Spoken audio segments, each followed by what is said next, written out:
Hello friends, in this video we will learn how to assign R S nomenclature. This is a general method of naming optical isomers by assigning stereo descriptors R and S to the stereogenic centers. Each group attached to the chiral center is assigned a priority. Then the four groups are arranged in a sequence in the decreasing order of their priorities. Rule 1. The four groups are arranged in a sequence in the decreasing order of their atomic numbers of the atoms directly attached to the chiral center. In this particular example, this carbon is the chiral center because it is attached to four different substituents. We can write these four substituents separately like this. The atomic number for chlorine is 17. The atomic number for oxygen is 8.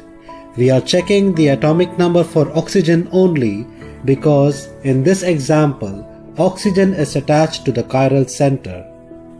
In this case NH2, the atomic number of nitrogen is 7.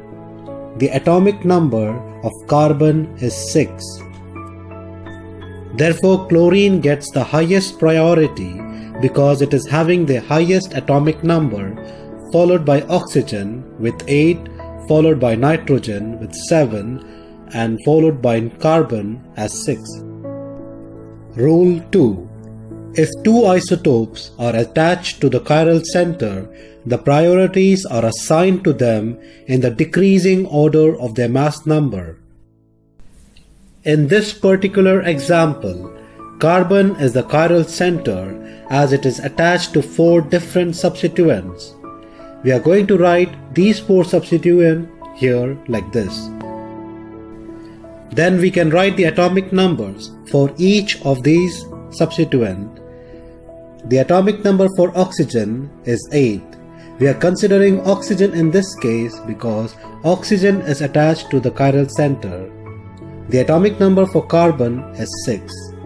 The atomic number for deuterium is 1 and the atomic number for hydrogen is also 1. This group gets the highest priority since it is having the atomic number 8. This group gets the second priority as the atomic number is 6. The problem arises in case of these two substituents. They are isotopes of hydrogen with the same atomic number 1. In this case, we have to look out for the mass number. The mass number for deuterium is 2 and the mass number for hydrogen is 1. Therefore, deuterium gets the third priority and hydrogen gets the fourth priority. Rule number 3.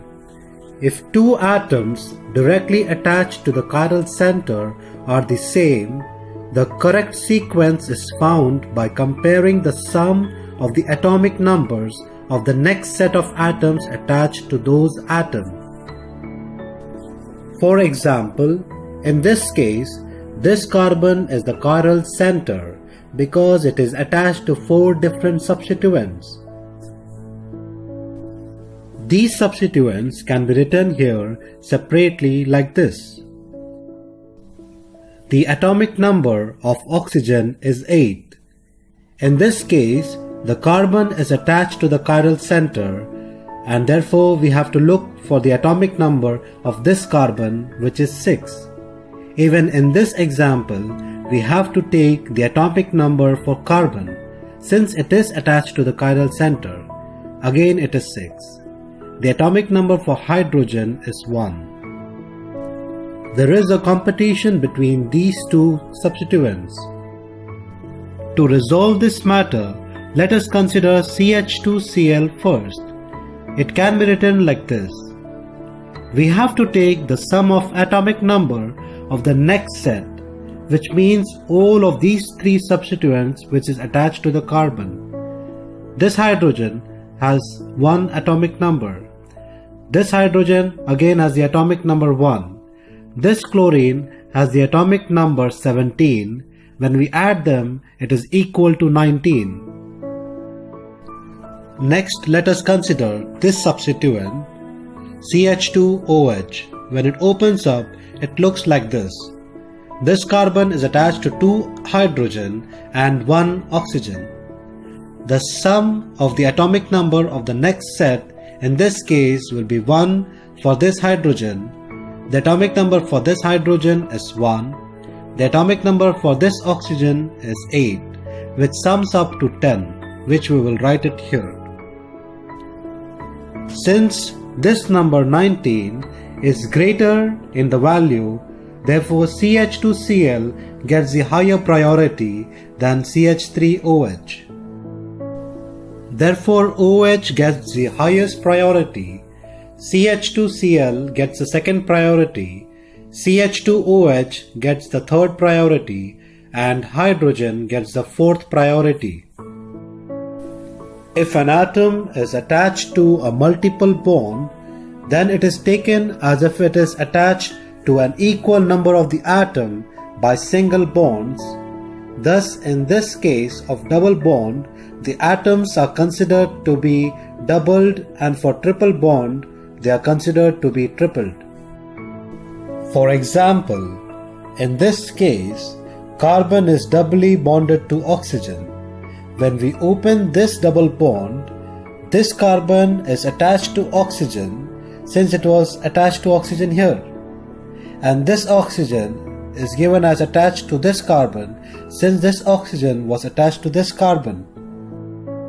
Similarly, in this case, when you open this double bond, the carbon is shown attached to 2 sulfur, and this sulfur, which was doubly bonded to carbon, is attached to another carbon. In this case, this carbon is triply bonded to this carbon.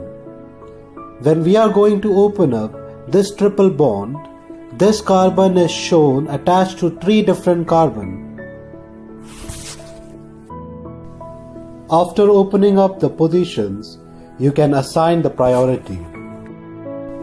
In this example, this carbon is the chiral center since it is attached to 4 different substituents. These substituents can be written here. This oxygen has the atomic number 8. This carbon has atomic number 6. Carbon has the atomic number 6. This hydrogen has the atomic number 1. So it is clear that this group has the highest priority since the atomic number is 8, and this substituent has the lowest priority as the atomic number is 1. There is a competition between these 2 substituents. Just now we have learned how to open up the multiple bond. In this case, this carbon, when you open the multiple bond, it is attached to 2 different oxygen. When you sum up the atomic number of these 3 substituents, 8 plus 8 plus 1 as the atomic number, it is equal to 17. In this case, CH2OH, when you open up the bonds, it looks like this. The atomic number for hydrogens are 1, which is written here. The atomic number for oxygen is 8. When you sum up the atomic numbers of these substituents, it's equal to 10, which is written here.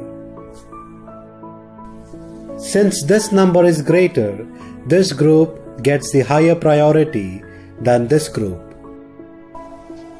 After finding the correct sequence of the 4 groups, the molecule is seen along the bond from the opposite side to the group of the least priority.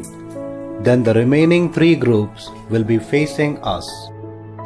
These 3 groups are connected by an arrow running from the highest to the lowest priority group, 1 to 2 to 3. If this arrow runs clockwise direction, the enantiomer is the R. If the arrow runs counterclockwise, it is called S. The notation R and S are added to the IUPAC name as an italic prefix in parenthesis.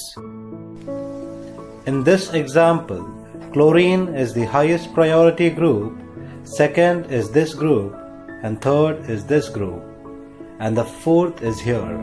So we are going to look at this molecule from this angle, and when you join 1 to 2 to 3, it makes a counterclockwise and it is S configuration. In this clockwise, the priority group number 4 is here. So we are going to look from this angle, and when you join 1 to 2 to 3 priority groups, it runs in clockwise direction and it is R configuration. For our convenience and not to move ourselves according to the 4th priority group, we can put the 4th priority group at the back of the plane of the paper. Therefore, while sitting in front of the book, you will be facing it from the front. For clarity, let us take these 4 examples. In the first case, the 4th priority group is at the back of the plane of the paper, so we are observing it from the front. So there is no problem in this case. Now let us try to assign R and S configuration for this case. This is the first priority group. It will turn to this group because it is at second priority. Then it will go to this side, which is the third priority, and it is running through counterclockwise direction. Hence it will be having S configuration. In the second case, the 4th priority group is in the front of the plane of the paper. Therefore, at the moment we cannot assign R and S descriptor. In this case, let us consider these 3 substituents. What we can do is to change this position to here and change the position of this substituent to here, and this substituent will come here. In short, we are rotating it. After the rotation, the substituent which is having the priority 4 comes at the back of the plane of the paper, and our problem is solved. Now let us assign the R and S descriptor. Here is the first priority group, here is the second, and here is the third. When you try to go to 1 to 2 to 3, it runs through clockwise direction, hence it will have the R descriptor. In this case, again, the 4th priority group is not at the back of the plane of the paper. We can select these 3 substituents and rotate it. 4 will come here, this group comes here, and this group will come here. And it will look like this, and our problem is resolved since priority group number 4 is at the back of the plane of the paper. When we move from 1 to 2 to 3, it is following a counterclockwise direction, hence it will have S descriptor. In this case also, the priority group number 4 is not at the back of the plane of the paper. We can select these 3 bonds and rotate it. This group comes here, and this group comes here, and this group comes here. Now our problem is resolved since the priority number 4 is at the back of the plane of the paper. When we move from 1 to 2 to 3, it follows a counterclockwise direction, therefore it will have S descriptor. I hope you liked this video and leave a comment below, and don't forget to subscribe. Thank you.